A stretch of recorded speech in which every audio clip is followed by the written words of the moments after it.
Ok. Lettre 137, Rika au même. Le lendemain, il me mena dans un autre cabinet. Ce sont ici les poètes, me dit-il, c'est-à-dire ces auteurs dont le métier est de mettre des entraves au bon sens et d'accabler la raison sous les agréments, comme on ensevelissait autrefois les femmes sous leurs ornements et leurs ornements.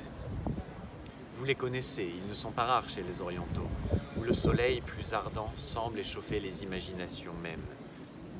Voilà les poèmes épiques. Eh, qu'est-ce que les poèmes épiques? En vérité, me dit-il, je n'en sais rien. Les connaisseurs disent qu'on n'en a jamais fait que 2, et que les autres qu'on donne sous ce nom ne le sont point. C'est aussi que je ne sais pas. Ils disent de plus qu'il est impossible d'en faire de nouveaux, et cela est encore plus surprenant. Voici les poètes dramatiques, qui selon moi sont les poètes par excellence et les maîtres des passions. Il y en a de 2 sortes, les comiques, qui nous remuent si doucement, et les tragiques, qui nous troublent et nous agitent avec tant de violence. Voici les lyriques, que je méprise autant que j'estime les autres, et qui font de leur art une harmonieuse extravagance. On voit ensuite les auteurs des idylles et des églogues, qui plaisent même aux gens de cour par l'idée qu'ils leur donnent d'une certaine tranquillité qu'ils n'ont pas, et qu'ils leur montrent dans la condition des bergers. De tous les auteurs que nous avons vus, voici les plus dangereux. Ce sont ceux qui aiguisent les épigrammes, qui sont de petites flèches déliées qui font une plaie profonde et inaccessible au remède.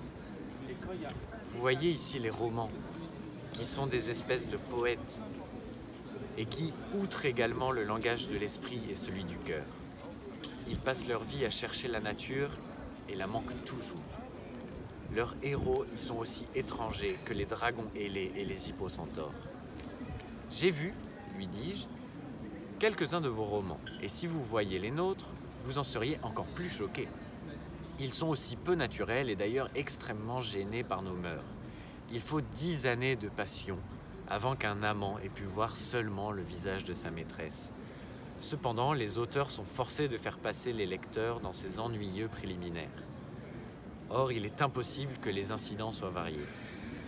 On recourt à un artifice pire que le métal, même qu'on veut guérir. C'est au prodige.